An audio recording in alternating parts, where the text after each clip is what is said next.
우리 하나님 주신 말씀 같이 한 목소리로 봉독하겠습니다. 우리 조상들은 이 산에서 예배하였는데 당신들의 예배할 곳이 예루살렘에 있다 하더이다. 예수께서 이르시되 여자여 내 말을 믿으라. 이 산에서도 말고 예루살렘에서도 말고 너희가 아버지께 예배할 때가 이르리라. 너희는 알지 못하는 것을 예배하고 우리는 아는 것을 예배하노니 이는 구원이 유대인에게서 남이라.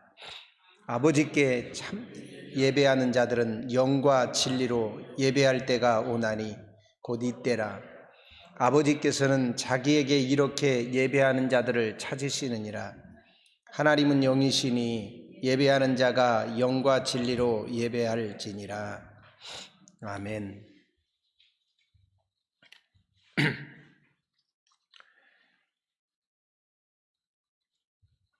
이런 유머가 있습니다. 어느 교회 성도가 죽어서 지옥에 갔는데, 지옥에 가니까 방들이 쭉, 지옥 방들이 감옥처럼 있는데 한 남자 한 여자씩 이렇게 들어가 있더래요. 근데 가다 보니까 착한 일을 굉장히 많이 한 자기 교회 장로님이 계시는데 보니까 부룩실주하고 같이 있더래요. 그리고 교회에서 충성을 많이 하던 안수 집사님이 계시는데 그분은 보니까 이태희하고 같이 있더랍니다. 그리고 열심히 정말 남모르게 땀 많이 흘렸던 권사님은 장동건하고 같이 있더래요. 그런데 신앙생활을 완전히 개판친, 교회를 분열시킨 황집사라는 사람이 있는데 그 사람이 보이더래요. 그래서 옆에 누가 있나 이렇게 보니까 아주 미모가 뛰어난 탑 탤런트하고 같이 있더래요. 그래서 아니 왜 이 사람은 교회를 분열시키고 문제를 많이 일으킨 사람인데 이 사람이 이렇게 예쁜 탤런트하고 같이 있습니까? 그러니까 하는 말이 야 여기는 탤런트가 벌 받는 중이다 그러시더래요. 우리가 살아가다 보면 하나님 앞에서 어떻게 살아야 되나 하고 고민할 때가 많이 있습니다. 그리고 세상을 살아가면서 우리가 뭔가 잘하고 싶은 것들도 있고 성공하고 싶은 것들도 많이 있습니다. 그런데 도대체 우리가 무엇에 성공하고 무엇을 잘해야 될까? 이런 고민에 빠질 때가 있어요. 그리고 내가 예수 믿는 사람인데 하나님 앞에 갔을 때, 하나님 앞에 섰을 때 하나님께서 무엇을 칭찬하실까? 이런 고민을 할 때도 많이 있습니다. 오늘 본문에 보면 수가성 여인이 나옵니다. 여러분은 그냥 수가성 그러면 하나의 성인가 보다 이렇게 보지만 당시에 이스라엘 사람들은 수가성 그러면 깜짝 놀랄 정도로 이곳은 아주 독특한 지역입니다. 이스라엘 백성들이 하나님 앞에서 신앙생활을 잘못해서 남쪽 유다나 북쪽 이스라엘이나 전부 다 이렇게 바빌로니아 또 아시리아의 포로가 되어서 끌려갑니다.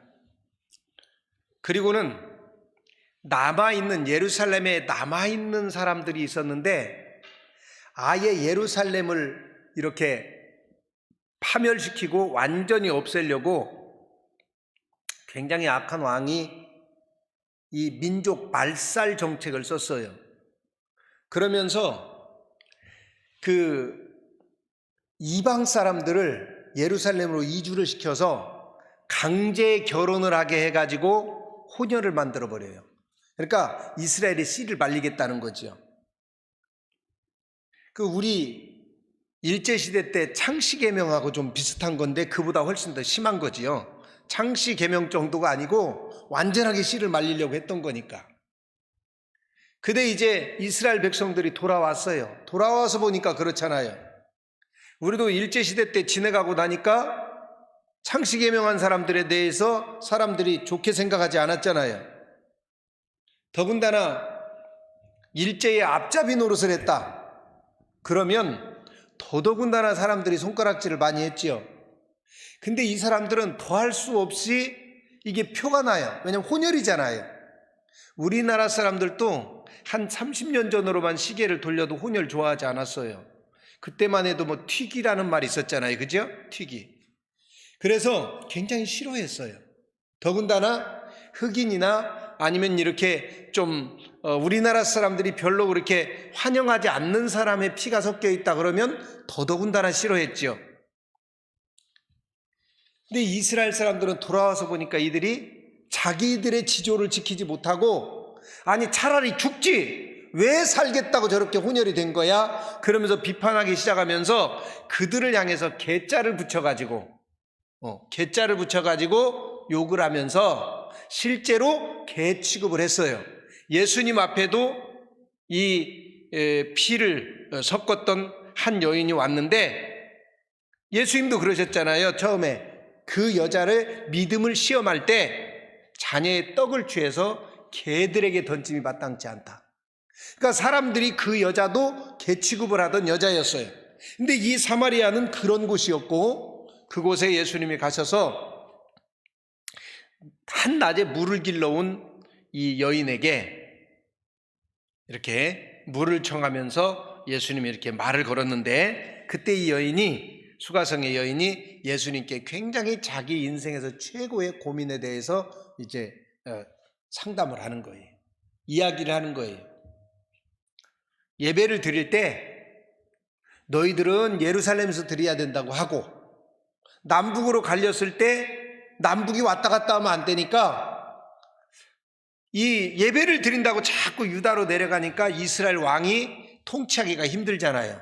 그러니까 거기를 딱 못 가게 분단선을 만들어 놓고 예배를 사마리아에서 드려라. 그리고 거기다가 예루살렘과 비슷한 단을 하나 만들어 놨어요.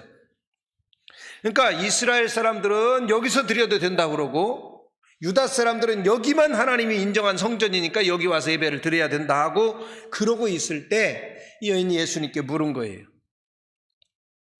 그때 예수님이 하신 말씀이 여기서도 말고 저기서도 말고 장소적인 게 문제가 아니라는 거예요. 더 중요한 게 있다는 거예요. 예배는 장소적인 것보다 더 중요한 게 뭐냐?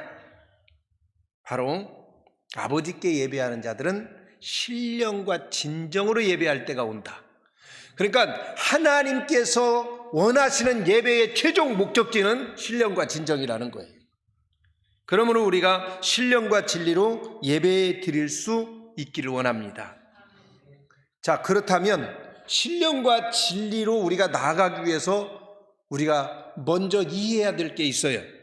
그게 뭐냐면 천지창조 때 하나님이 6일 동안 천지를 창조하고 제7일째 되는 날 하나님이 쉬셨다고 그랬어요. 그런데 나중에 출애굽기에 가면 하나님이 이 날을 지정해서 그날 예배를 드리라고 말을 합니다. 그러니까 이 예배는 안식일, 천지창조의 제7일 안식일과 관계가 있는 거예요. 그런데 하나님이 일곱째 날을 어떻게 했느냐? 하나님이 일곱째 날을 거룩하게 하고 복을 주셨다고 그랬어요. 일곱째 날의 핵심이 뭐냐면 쉼입니다. 그게 뭐냐면 지난 수요일에 창세기 강의할 때 말씀드렸잖아요. 여기서 쉰다는 뜻이 무슨 뜻이냐면 그런 뜻이에요. 일을 싹 맞춰놨어요. 일을 막 하던 사람이 마치고 일을 막 손을 딱 놓고 연장 놓고 이렇게 의자에 딱 앉아서 막 쉴 때 그 상태를 말하는 그 단어를 쓴 거예요. 쉼이라는 단어를. 그런데 그 앞에 천지창조를 보면 하나님이 좋았더라 그랬어요. 그 좋았더라라는 말의 히브리어의 원래의 뜻은 의도대로 되었더라. 하나님이 의도한 대로 잘 된 거예요. 그런데 마지막 날 여섯째 때는 의도한 대로, 의도한 것보다 더 잘 된 거예요. 사람을 창조해 놓고는 의도한 것보다 더 잘 됐으니까 하나님이 좋았더라 그랬어요. 그게 뭐냐면 너무나 좋았다는 거예요. 그런데 너무나 좋은 상태로 딱 뭔가 내가 일을 끝냈어요. 작품을 만들었어요. 근데 너무너무 잘 나온 거예요. 내가 생각한 것보다 너무나 잘 나왔어요. 그리고는 탁 그걸 놓고 쉬면서 그걸 쳐다볼 때에 그 느낌이 어떻겠어요? 너무 좋겠죠. 여러분이 예를 들어서 저기 뭐 강이나 바닷가에 정말 멋있는 별장을 하나를 지었다고 가정을 해봐요. 근데 내가 생각한 것보다 더 아름답고 멋있어요, 이게. 그리고는 가봤더니 너무 좋은 거예요. 그때 가서 탁 앉아가지고 그걸 바라볼 때의 그 느낌, 여러분 오십니까? 느낌 있습니까? 그러잖아요. 느낌 있으세요? 그 상태로 탁 앉았는데 그 옆에 어린아이, 내 아이가 이렇게 탁 와서 앉아서 아빠 좋아요? 그러면 여러분 뭐라고 하시겠어요? 하나님이 너희가 제7일에 안식하라 할 때 하나님이 무슨 뜻이냐면 하나님이 천지를 창조하고 그렇게 멋있게 하고 딱 앉아서 그걸 너무 기분 좋은 상태로 감상하고 있을 때 야 너도 이리 와 옆에 앉아서 같이 보자 이런 말이에요. 그게 안식이래요. 제7일 쉬라는 뜻이 원래 그런 뜻입니다. 여러분이 그 좋으신 하나님 앞에 기뻐하시는 그 하나님 앞에 옆에 가서 딱 앉아서 함께 쉴 수 있는 그런 성도들이기를 원합니다. 얼마나 좋아요. 그 상태를 누리자고 만든 것이 바로 원래 안식일의 뜻이에요. 그래서 그날 거룩하게 한다는 것은 구별된다는 뜻이라고 그랬잖아요. 구별. 하나님이 구별한 것을 거룩하다고 그러는 거예요. 거룩할 성자를 붙이면 똑같은 날들이 있는데 하나님이 구별을 했어요. 그날을 성일이라고 말합니다. 많은 이렇게 물건들이 있는데 그 중에 하나님께 쓰는, 바쳐지고 하나님께서 쓰려고 구별한 것들을 성물이라고 그래요. 많은 사람들이 있는데 하나님이 구별해서 하나님의 백성을 이렇게 구별해서 하나님이 사랑해 주는 사람들을 성도라고 그래요. 그래서 이 거룩하다는 뜻은 구별된다는 뜻을 기본적으로 내포하고 있는 겁니다. 그렇기 때문에 우리가 엿새 동안 힘써서 네가 모든 일을 다 해야 되는데 제7일째는 쉬어라. 심지어는 네 종들까지 다 쉬어주라는 거예요. 무슨 뜻이냐면 그냥 너 하던 거 다 멈추고 야 내 옆에 와서 앉아서 나랑 같이 편안하게 쉬면서 감상하자는 거예요. 여러분이 그런 안식일을 즐길 수 있기를 원합니다. 그래서 출애굽기의 안식일 제정에도 보면 그렇게 돼 있어요. 하나님이 안식일을 구별하여 복되게 하고 거룩하게 하셨으므로. 복되게 하고 거룩하게 하셨다. 그러니까 하나님이 그렇게 하셨다는 거예요. 자, 우리가 절대로 여기서 놓치지 말아야 될 게 있어요. 그게 뭐냐면 창조주가 그날을 거룩하게 했다는 거예요. 무슨 말이냐면 저한테는 선택사항이 없다. 그런 뜻이에요. 나한테는 선택사항이 없다는 거예요. 여러분에게 선택사항이 없어요. 이 날은 그냥 천지 창조를 하신 창조주가 사람을 만들어 놓으면서 그냥 이 날은 거룩한 날이니까 너는 그냥 쉬어라. 이게 명령이에요. 이건 내게 속한 게 아니에요. 이 권한은 내게 없어요. 내가 쉴 거냐 말 거냐 내가 결정하는 게 아니라 사실은 천지를 창조하신 그 하나님이 결정해 놓은 거예요. 이거를 먼저 우리가 인정을 해야 됩니다. 그 천지를 창조하신 분이 야, 너 지금 하던 일 싹 내려놓고 나한테 와. 이리 와. 그러면 여러분 아빠가 그렇게 부르면 야야 너 그거 하던 거 다 멈추고 이리 와. 여기 앉아봐. 그러면 여러분 어떻게 해요? 다 내려놓고 가서 앉잖아요. 이것이 자녀의 올바른 태도예요.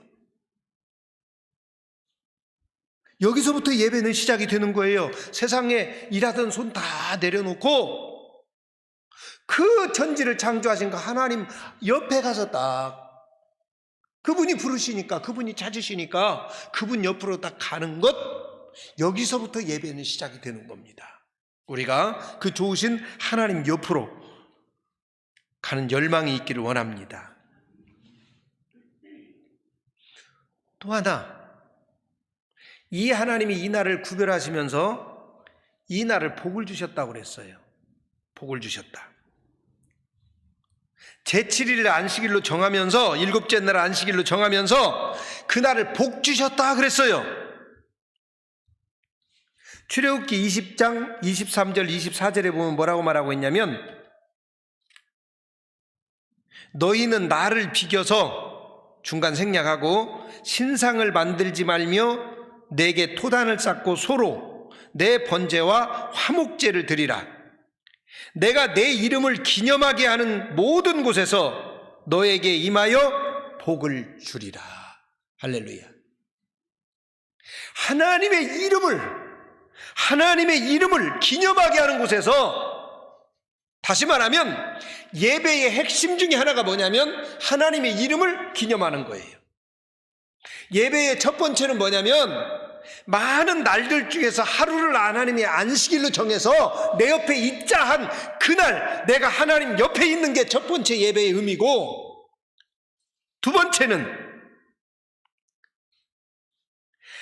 여호와의 이름을 기념하는 날이에요, 이 날이. 그래서 여호와의 이름을 기념하는 사람들, 다시 말하면 여호와를 그 이름에 합당하게 영광 돌리고 존귀하게 여기는 행위, 이게 우리 예배잖아요. 그렇게 하는 사람에게는 내가 복을 준다는 거예요. 우리는 자꾸 예배 드리면 복 받는다 이 얘기만 자꾸 하는데요, 왜 복을 받는 거냐면 하나님을 기념하는 그곳에서 하나님 복을 준다고 했거든요. 내가 하나님을 기념하기 때문에 그 하나님이 나에게 축복하는 거예요.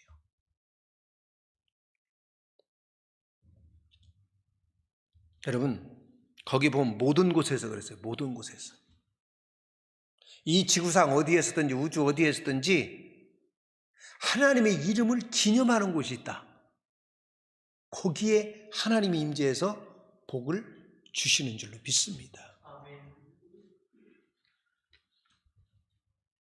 한마디로 말하면 예배는 축복의 통로라는 거예요.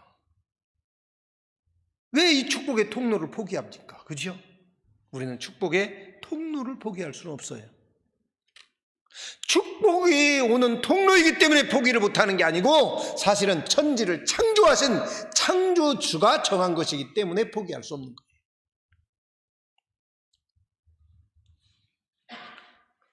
또 예배는 하나님이 먼저 우리를 찾아오시면서 시작이 되는 겁니다. 사실은 내가 하나님을 찾아가는 게 아니고 하나님이 먼저 나를 찾아와서 예배가 시작이 되는 거예요. 창세기 28장에 보면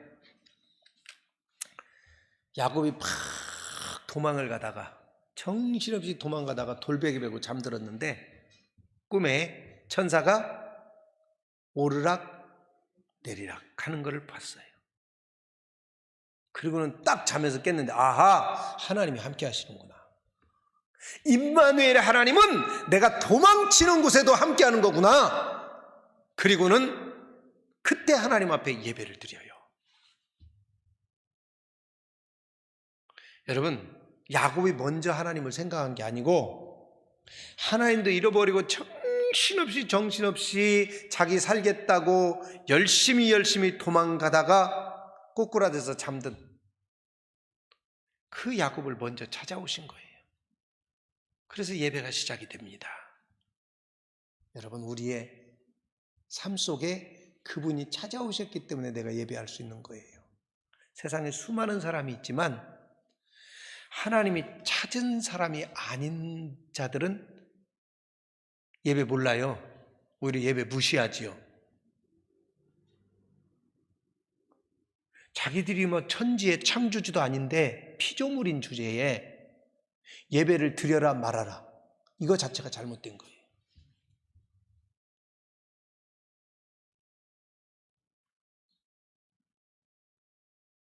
그것을 협상한 사람도 잘못된 거예요. 예배를 어떻게 협상합니까? 예배는 협상 못하는 거예요. 협상 자체가 있을 수 없는 거예요. 천지의 창조주가 만든 건데 누가 협상합니까, 거기에? 여러분, 성경에 하나님이 우리 인간과 맺는 언약을 계약이라고도 하면서 언약이라고 해요. 말씀 원자. 이 계약은요, 특징이 하나 있는데 그게 뭐냐면 세상의 모든 계약서는 갑을이 있어서 쌍방이 도장을 찍어야 계약이 성립이 되는 거예요. 쌍방이 오케이 해야 성립이 된다고요. 근데 성경에 하나님이 주신 계약은 쌍방이 오케이가 아니에요. 하나님의 일방입니다. 어떤 게 하나님이 일방적으로 선포하면 그것이 계약이 성립된 거고 하나님은 그대로 지키고, 만약에 그것을 따라오면 복이지만 따르지 아니하면 그냥 저주. 이게 성경이에요. 이게 하나님의 법이고 창조주의 법인 거예요. 거기에는 어떤 이유도 갖다 붙일 수가 없어요. 그보다 더 숭고한 것은 없어요. 왜냐하면 그분은 인간의 뜻을 묻지 않았어요. 오직 당신이 그냥 선포하신 거예요. 이게 천지의 창조죠. 다만 지금 상황이 생명이 많은 사람들이 위태로울 수 있으니까, 물론 여기에도 많은 이의들이 있어요. 제가 그런 게 아니라 감염내과 의사들, 이 코로나에 최고의 권위자들이잖아요. 그분들이. 실제로 코로나에 걸려서 지금도 뭐 하루에도 몇백 명씩 걸리지만 죽는 사람 별로 없어요. 근데 그것도 어느 의사가 이야기하는 걸 들으니까 대부분 염증으로 죽는 거래요. 염증이 심해지면서. 갑자기 염증이 심해지면서. 뭐 폐렴 여러분 들어보셨잖아요. 근데 이 염증은, 폐렴으로 죽는 거는 중환자실에 가면 급속도로 악화되면서 폐렴이 악화됐습니다 해갖고 어린아이들도 그렇게 해서 죽는 경우들 많이 있잖아요. 어른들도 그렇고. 주로 그런 거래요. 근데 실제 통계를 보면 독감으로 죽는 것보다 지금 적어요. 물론 국가에서 열심히 이렇게 치료하니까 그렇지만. 근데 이게 중요한 게 아니고, 제가 말하고자 하는 것은 방역 정책이 잘못됐다, 목사님들이 잘못됐다, 지금 이 얘기하는 게 아니에요. 뭘 지금 이야기하냐면 내 마음속에 그 창조주 하나님, 내 옆에 와서 쉬라고 말씀하시는 그 하나님의 음성이 있는가가 중요하고, 그 하나님을 내가 기념하면서 이웃의 생명을 내가 존중하면 나는 잘 된 거예요. 근데 어느 한쪽으로 기울어버리면 이 신앙은 잘못된 겁니다. 내가 만약에 사람들의 말에 더 귀를 기울인다, 내가 전능하신 하나님을 믿으면서 그 하나님이 이웃의 생명을 중요시해야 돼,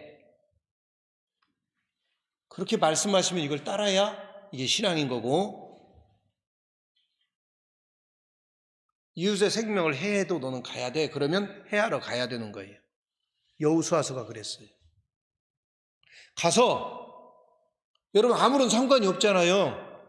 가나안 사람들을 다 죽이라는 거예요. 애기까지. 여러분은 거기 군대에 있으면 어떡하시겠어요?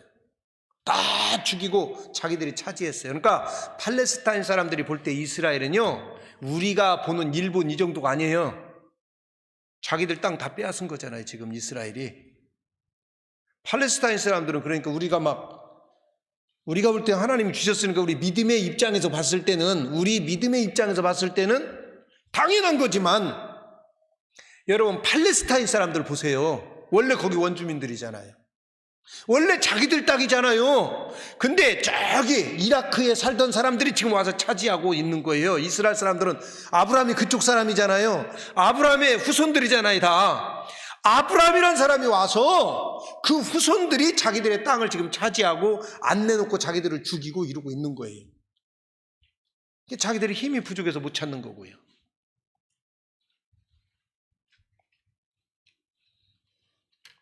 다시 말씀으로, 여러분님 다른데 우리 생각을 주면 안 돼요. 전능하신 하나님, 그분이 지금 예배를 드리라고 해서 우리가 수천 년 동안 예배를 드려온 거예요. 그리고 이 예배는 바로 축복의 통로예요.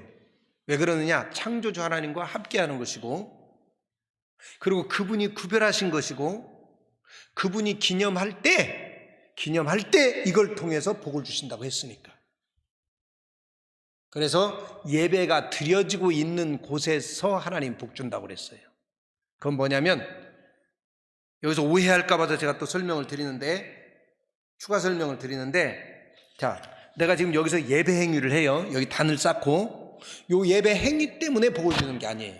꼭 기억하셔야 돼요. 이 행위 때문에 복을 주는 게 아니고, 하나님이 이 사람을 구별했어요. 성민으로 구별을 했고, 이 사람이 하나님을 천지의 창조주 하나님으로 예우를 하는 그 믿음 가운데서 이 사람이 지금 그 하나님의 성호를 높이려고 하고 있는 거예요. 그러니까 이 사람에게 복을 주는 거예요. 여러분, 우리가 하나님의 성호를 늘 높이는 성도가 되기를 원합니다.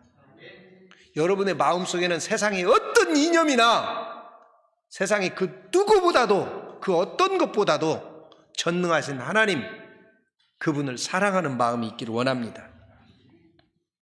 그래서 예배는 그분이 나를 찾아오면서 내가 그분을 알게 된 거예요. 그분이 찾아와서. 그러면서 시작이 되는 겁니다.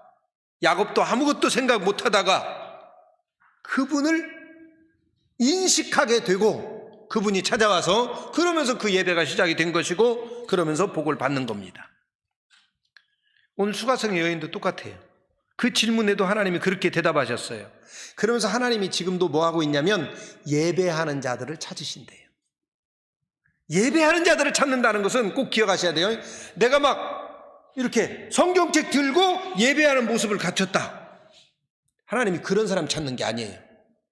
구약시대 이스라엘 사람들이 잘못 생각한 것 중에 하나가 뭐냐면, 삶은 그냥 자기 마음대로 살아놓고 소 한 마리, 양 한 마리 가지고 와서 제사 드리면 된다고 생각을 한 거예요. 요 소 한 마리, 양 한 마리 드리는 제사 행위는 하나님하고 상관이 없어요. 그 행위를 하나님 받는 게 아니에요. 하나님이 원하신 거는 그게 아니라 그들의 마음, 하나님을 섬기는 섬김이었어요. 그래서 이사야서에 그랬잖아요. 하나님께서는 당신을 사랑하는 그 백성을 찾으시는 거예요, 지금도. 그리고 제사 드리는 행위, 그걸로 인한 막 번제를 드리다 보면 막 짐승들을 불태우니까 기름 냄새, 막 그 여러 가지 냄새들 있잖아요. 제사 드리는 이 냄새가 나는 싫다. 하나님 그러셨잖아요. 네 행위는 나하고 상관이 없으면서 이것만 하니까 이 냄새 자체는 싫다. 이걸 어디에서 입증하냐면, 아담에게 두 아들이 있었어요. 누구지요? 가인과 아벨. 두 사람이 제사를 드리는데 한 사람의 제사는 받았고 한 사람의 제사는 안 받았어요. 근데 그 결론이 써 있어요. 왜 그랬는지. 히브리서에서는 뭐라고 그랬냐면 믿음의 차이다. 할렐루야. 믿음의 차이. 한 사람은 하나님을 믿으면서 예배를 드렸고 한 사람은 믿음이 없이 예배를 드릴 거예요. 히브리서에서 말하는 예배는, 그 믿음은 무슨 믿음이냐면 기준이 아브라함의 믿음이에요. 그죠? 히브리서에 말하는 믿음의 기준이 아브라함인데, 그 아브라함의 믿음을 요약하면 둘로 요약이 돼요. 히브리서에. 뭐냐면 하나는 하나님을 창조의 하나님으로 믿었고, 무에서 유를 창조하는 창조의 하나님으로 믿었고, 왜냐하면 자기도 그렇고 사라도 이미 단산된 지가 굉장히 오래됐는데 거기서 하나님이 이삭을 만들어서 내셨잖아요. 그래서 창조의 하나님. 두 번째는 이삭을 죽여도 살릴 줄 알았어요. 부활의 하나님. 창조의 하나님과 부활의 하나님을 믿는 그 믿음이 기준인데, 여러분, 가인은 이 믿음이 없었던 거예요. 예배 행위만 있었던 거예요. 아벨은 이 믿음이 있었고요. 또 하나, 요한 1서에서는 뭐라고 또 이거를 구별해서 두 예배를 비교해서 말하냐면, 가인은 형제를 사랑하는 마음이 없었고, 그러니까 아벨을 미워한 거예요, 늘. 근데 아벨은 형제를 사랑하는 마음이 있었다고 그랬어요. 요한일서 3장에 요 차이가 있는 거예요.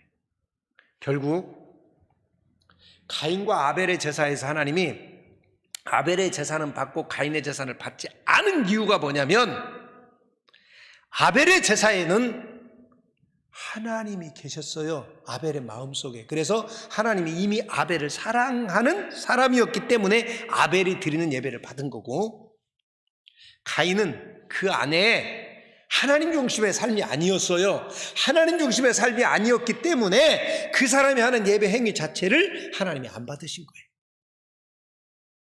결국 우리가 예배 드리는 게 굉장히 중요한 게 뭐냐면 내가 예배당에 내 발로 걸어서 나왔다, 이것도 중요하지만 더 중요한 거는 그 안에 하나님이 계셔야 된다는 거예요. 지금 예배하는 여러분 안에 하나님이 계시기를 원합니다. 이게 예배에서 굉장히 중요한 거예요. 그러므로 예배는 그 하나님이 내 안에 찾아오셔서 내 안에 내가 그 찾아오신 그 하나님을 모신 상태에서 드리는 게 예배인 거고, 또 하나는 예배는 내가 아버지의 품에 머무는 시간이에요. 다른 시간은 몰라도 최소한 일주일에 한 번 내 옆에 와서 내 품에 네가 있으라는 거예요. 이게 우리 하나님이에요. 여러분이 하나님 품 안에 있기를 원합니다.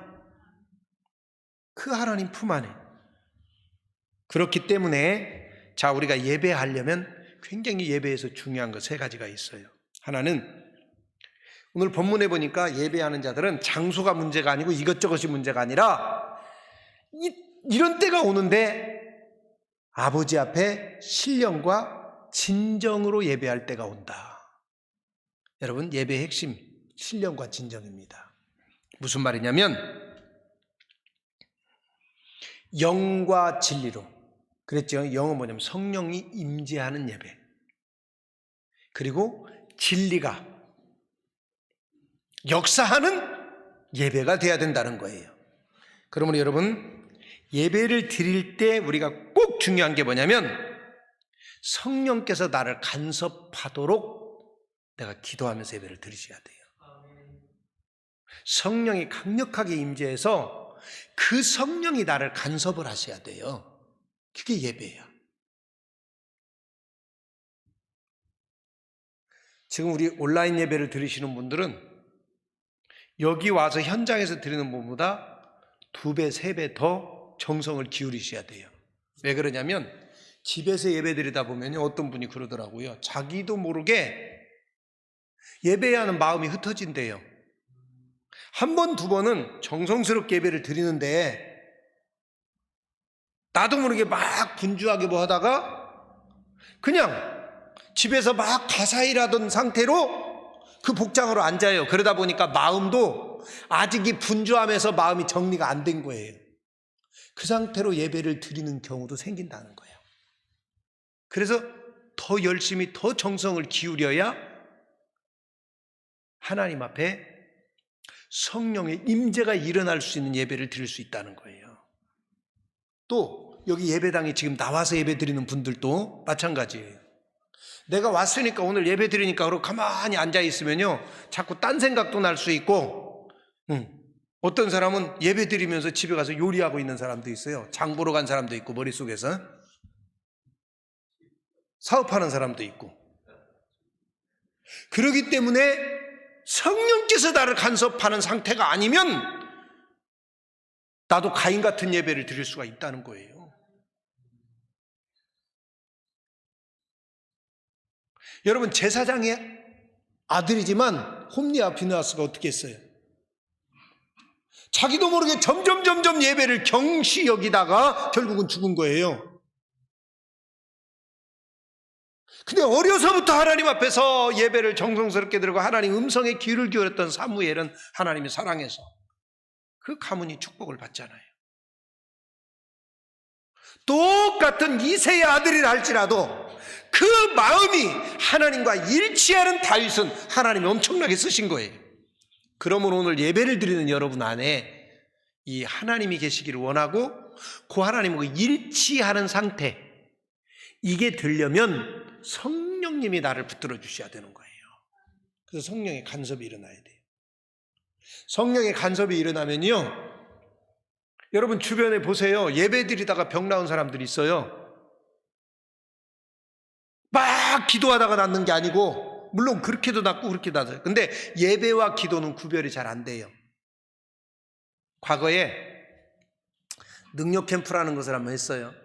그리고 다른 교회, 개척교회들 못 가는 교회 뭐 한 10명, 20명 되는 교회들도 막 몇십 교회씩 초청해갖고 한 200명, 300명씩 이렇게 기도원 예약해가지고 들어가서 이렇게 인도해서 성령이 임재하는 그런 능력 캠프를 한 적이 있어요. 2년, 3년 막 이렇게. 근데 들어가서 이렇게 들어갈 때마다 간증을 하는데 모든 사람들이 간증거리를 가지고 나와요. 그 진행을 할 때 제가 다른 거 진행하는 게 아니에요. 하나님의 말씀 12강의를 그냥 그대로 해요. 12강의를 계속 30분 강의하고 30분 기도하고 30분 강의하고 30분 기도하고 계속. 그리고 중간에 쉬는 시간이 있고 식사 시간이 있지만 그렇게만 해. 말씀 듣고 기도하고 말씀 듣고 기도하고 그러는 중에 뭐 흔히 말하는 방언이나 이런 것들은 기본이고요. 평생 동안 병원 다니도 못 낫던 그런 병들이 낫는 거예요. 근데 그분들의 간증에 공통점이 있더라고요. 뭐냐면 나 기도할 때 낫았어요 이렇게 말하지 않아요.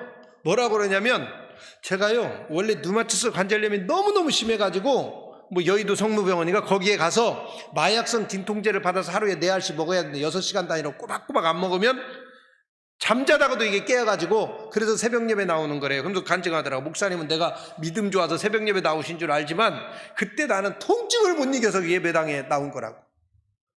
그분이 그러셔요. 간증하면서. 그러면서 하는 말이 와서 보니까 깜빡하고 약을 안 가지고 왔더래요.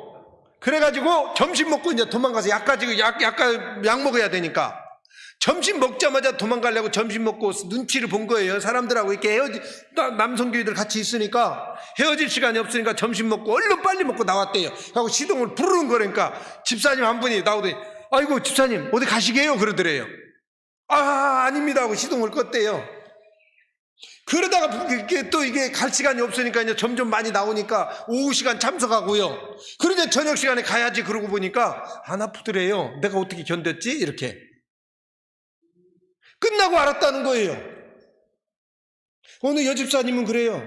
자기가 막 쓰레기도 못 버리는데 남편이 쓰레기 버려주고 그래야 되는데 허리가 너무 심해서 한방, 양방 다 다녀봤는데 안 되더래요.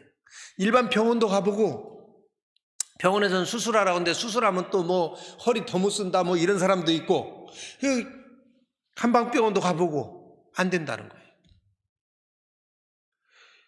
의자에 앉아야 그나마도 조금 편한데 이 디스크니까. 아니 마룻바닥에서 하잖아요. 집회할 때 마룻바닥에서 막 기도하고 둥글기 좋고 그러니까. 근데 저녁이 됐는데 내가 왜 어떻게 이렇게 하루 종일 여기 앉아 있었지? 이 생각이 들고 보니까 안 아프더라는 거예요. 그때 느꼈다는 거예요.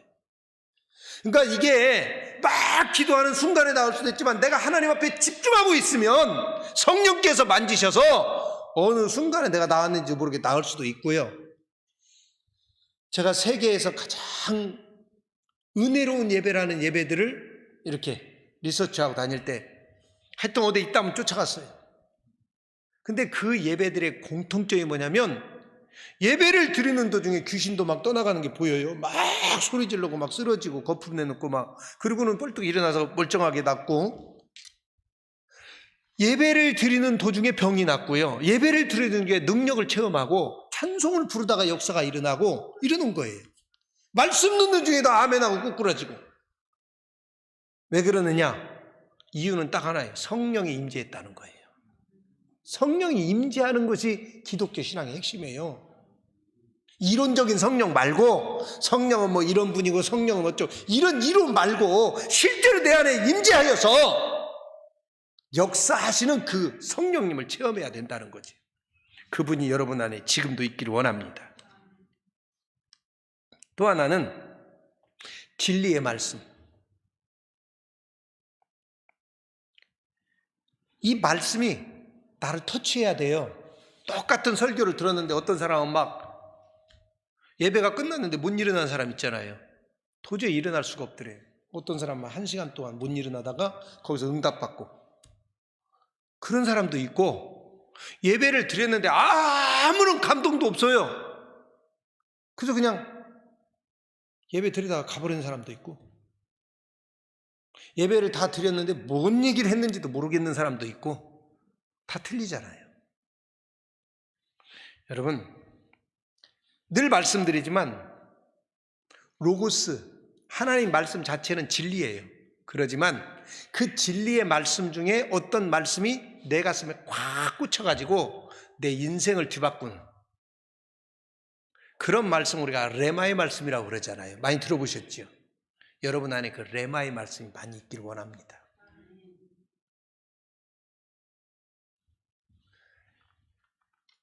그리고 예배에서 또 하나 중요한 게 있는데 온전한 예배를 드리셔야 돼요.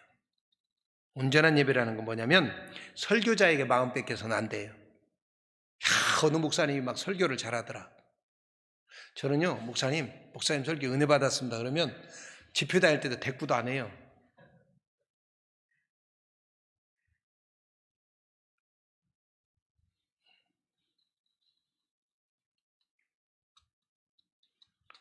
그런데 왜 그러냐면 여러분, 설교자가 하는 설교에 은혜 받아야 되는 게 아니고 전능하신 하나님의 말씀 자체에서 은혜를 받으셔야 돼요. 그리고 그 하나님하고 인격적인 교제가 그때 이루어져야지 인격적인 만남이 없으면 안 되는 거예요. 설교 100번 들어오면 뭐예요? 우리 한국교회 성도들이 은혜 받는 설교를 한번 볼까요? 자, 왜 설교자가 하면 안 되냐면 좀 이렇게 말을 하면 여러분이 조금 더 빨리 와서 닿을 것 같아서 그래요. 자, 정광훈 목사님이 설교를 해요. 그러면 한국교회 성도들이 상당수의 사람은 반감을 갖습니다. 그분 나름대로는 무슨 애국설교라고 하는데 반감을 가져요. 그죠? 근데 어떤 사람들은 거기에 막 몰입해가지고 난리가 나요. 목숨 바치겠다는 사람도 있잖아요. 지금도 그 앞에서 집회하는 사람 있어요. 정광훈 목사님 교회에서 강제로 데려갔고 또 코로나 걸리면은 걸렸다는 얘기를 비밀로 붙이게 돼 있어요. 원래. 그래서 그냥 치료하잖아요. 가족들에게도 코로나 걸렸다고 얘기 않는 거래요. 근데 정광훈 목사님 그 앞에서 언론도 그렇고 다 저 양반 코로나 걸려갖고 이랬다 막 해가지고 뉴스하고 난리 났잖아요. 근데 제가 말하는 게 그거예요. 그분을 싫어하는 사람과 좋아하는 사람이 극렬하게 나눠지기 때문에 제가 말씀을 드리는 거 이해하기 좋으라고. 어떤 분은 그분 말씀 듣고 은혜 받았습니다 그러고 가요. 근데 어떤 때는 그분 설교 내용을 보면 하나님 말씀을 전할 때도 있지만 자기 생각 이야기할 때도 있잖아요. 자기 사상. 그 사상이 은혜 받았다고 할 수도 있는 거라니까요. 제가 지금 말씀드리는 내용은 정광훈 목사님 좋다 싫다가 아니에요. 저는 한 번도 여러분을 포명한 적이 없어요. 근데 여러분 보세요. 뭔 얘기를 하는 거냐면 목사에게 마음 빼앗겨도 안 되고 설교자에게 빼앗겨도 안 되고 여러분 그 예배당 건물에 마음 빼앗겨도 안 되고 다른 것에 마음이 있어서는 안 된다는 거예요. 오직 하나님께 집중해야 된다는 거예요. 그 말씀에 집중해야 된다는 거예요. 그게 온전한 예배예요. 제가 언젠가도 말씀드렸지만 저는 평생 하나님 앞에 젊어서 20살 때 하나님 앞에 기도하고 강단에 처음 설 때 이렇게 섰어요.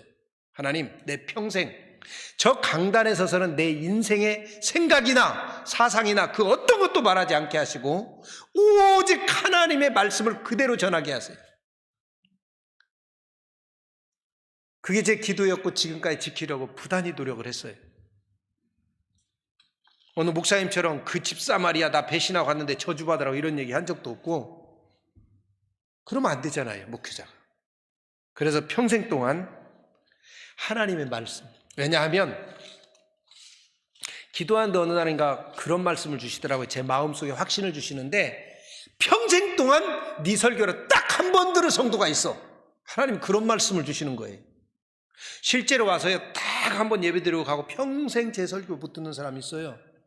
그러면 너는 그 사람에게 뭔 말을 할래? 하나님이 이 말씀을 주신 거예요. 20살 때. 그러면 제가 예수님 전해야지요. 매 시간마다 예수님 전하겠습니다. 그게 설교자가 할 일이에요. 그리고 성도들은 그 설교자의 그 어떤 말보다도 정말 중요한 게 뭐냐면 그 하나님의 말씀, 살아계신 그 하나님을 인격적으로 만나야 되는 거예요. 그래서 이 예배 시간에 여러분이 그 하나님을 인격적으로 만날 수 있기를 원합니다.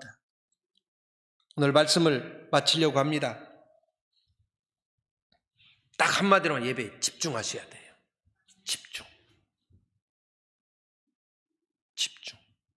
그리고 교회는 말 그대로 신앙은 나 혼자 하는 게 아니에요. 분명히 교회, 성도, 이거는 하나님이 구약, 신약 통틀어서 어디를 보든지 간에 하나님이 부른 자들의 모임이고 그 모임에서 함께 예배하라고 하나님 그러신 거예요.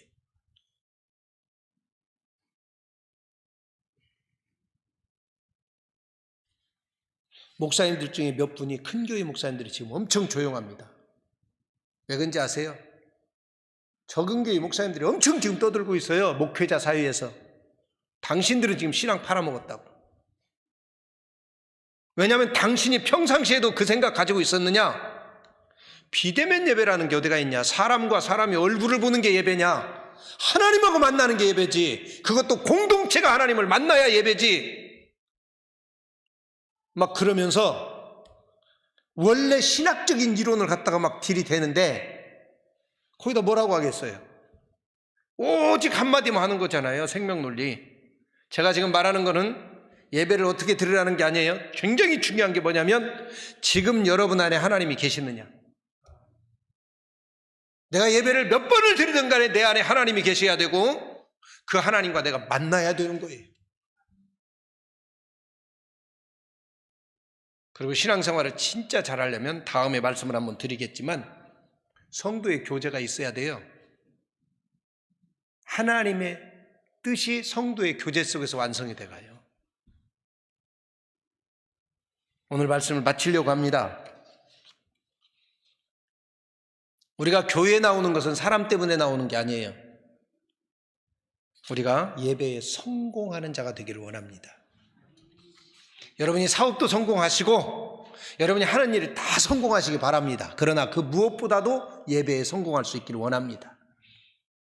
여러분이 하는 일이 다 중요하죠. 이것도 중요하고 저것도 중요하고 더 중요한데 그 중에서 가장 중요한 게 뭐냐면 중요한 일, 더 중요한 일이 있지만 그 중에서 가장 중요한 일이 있다면 바로 내가 섬기는 하나님 놓치지 않는 겁니다.